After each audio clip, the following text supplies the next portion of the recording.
Hey everybody, welcome. It's Andrew Ainsworth's Golf Academy here. Great to have you along watching the video today. Going to put a little series of videos together here. I've been fortunate enough to spend most of my working life, all my working life really, involved in the golf industry. And for the last 30 years, I've been a PGA professional over here in England.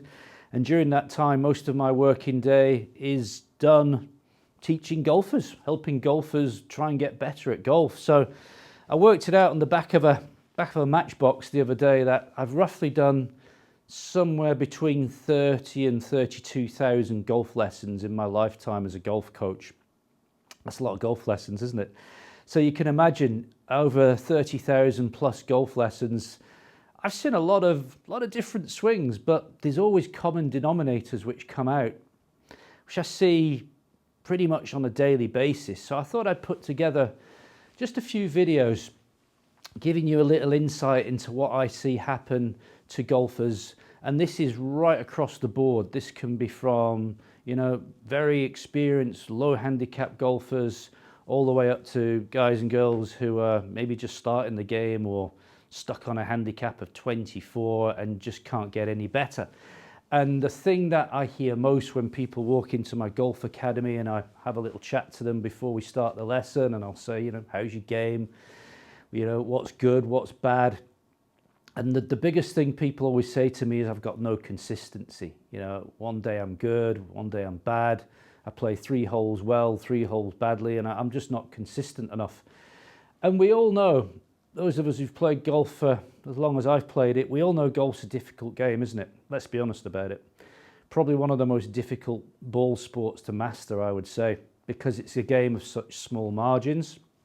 We've got a very small piece of metal here to hit a very small ball in a pretty precise spot, and the golf club's moving back in this big wide arc, and it's also moving at speed. And I guess if we thought about that too much, we'd probably never hit a good golf shot again, would we?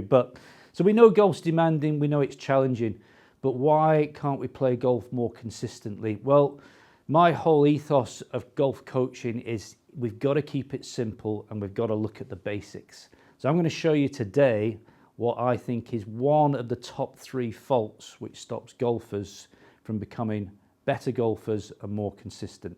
Stay tuned, we'll tell you all about it.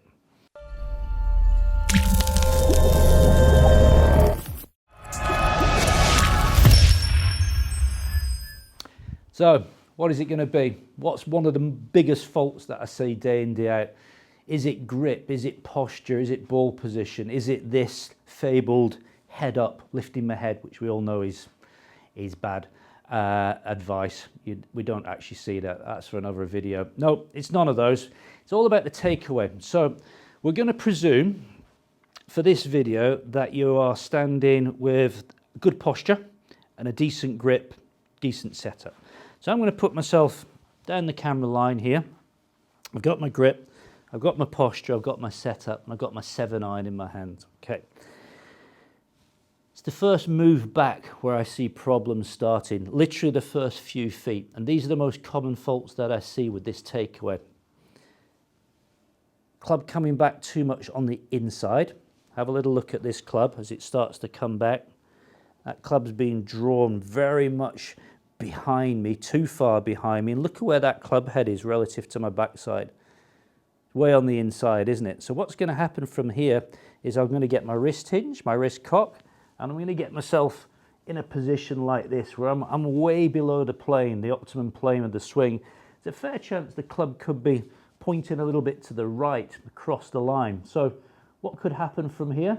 2 possibilities. We come the opposite way, over the top, or we get a little bit stuck with the club behind us and we start swinging too much from in to out. What sort of shots are they going to create? Well, if I'm here and then I come over the top, out to in, club open to that path, I'm going to hit a slice, okay?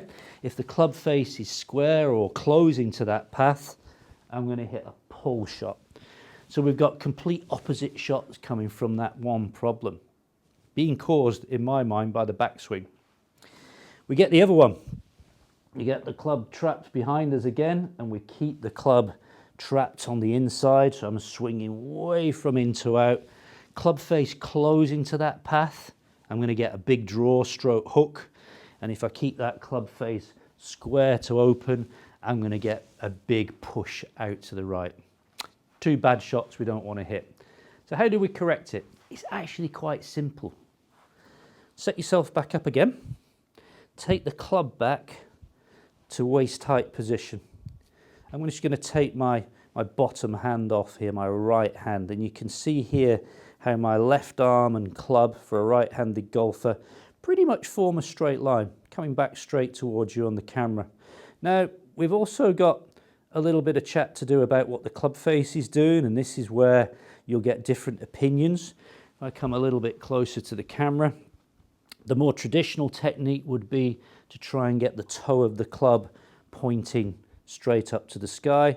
But one of the more preferred methods these days is to have the club face slightly closed, and that's kind of mirroring my spinal angle. That will vary dependent on different golfers, but what we are trying to avoid are things like this, the club coming back very closed, or the opposite of that, where the club gets open. So you can see there are a couple of things at play here, the direction that the club's traveling in, and also how we're controlling that club face at the takeaway position.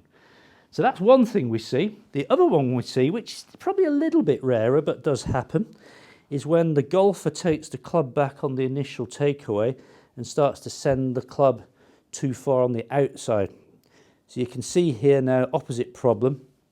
The golf club's way in front of my hands, and from here I'm going to get a very, very steep plane, way above the plane now. For me, there's only one way this is going, badly, and the club's going to come back down, out to in, very steep angle of attack. All sorts of problems are going to happen from there.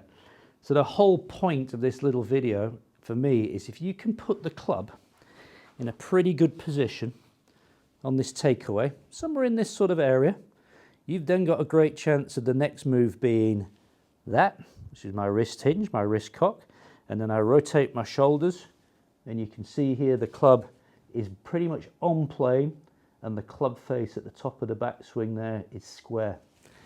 It's quite an easy check to do, isn't it? Next time you go to the driving range, or if you can go out in the backyard, your back garden, just set yourself up, go into your natural position and draw that club back to waist height, and have a little look at where you've positioned that club. If you're somewhere in this sort of area, you're doing great, and you've got a good chance the move's going to be good.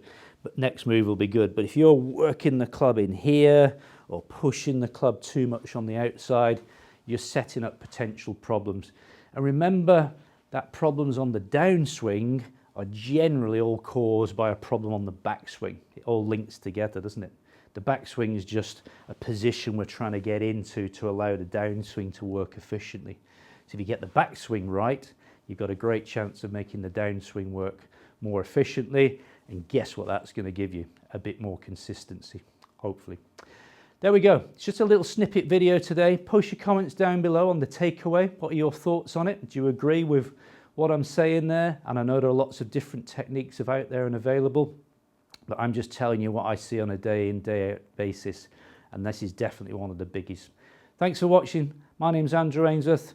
Don't forget to hit the subscribe button if you're not already a member. Subscribe to my channel, and maybe hit that little thumbs up if you think the video is any good. Thanks for watching. Bye for now.